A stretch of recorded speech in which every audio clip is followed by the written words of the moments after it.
Ako'y pastilan Lord, gibunggo-bunggo nagtiniaw pa jud. Sige, disclaimer guys, sa mga taong hindi gusto ang video na to, please skip the video and maghanap kayo ng video gusto nyong panoorin. So sa workout na to guys ay hitad-hitarin natin tong ating legs para naman hindi yan matutubuan ng mga barikos.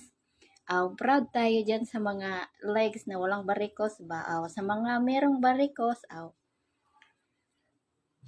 chill-chill lang guys. That's life talaga.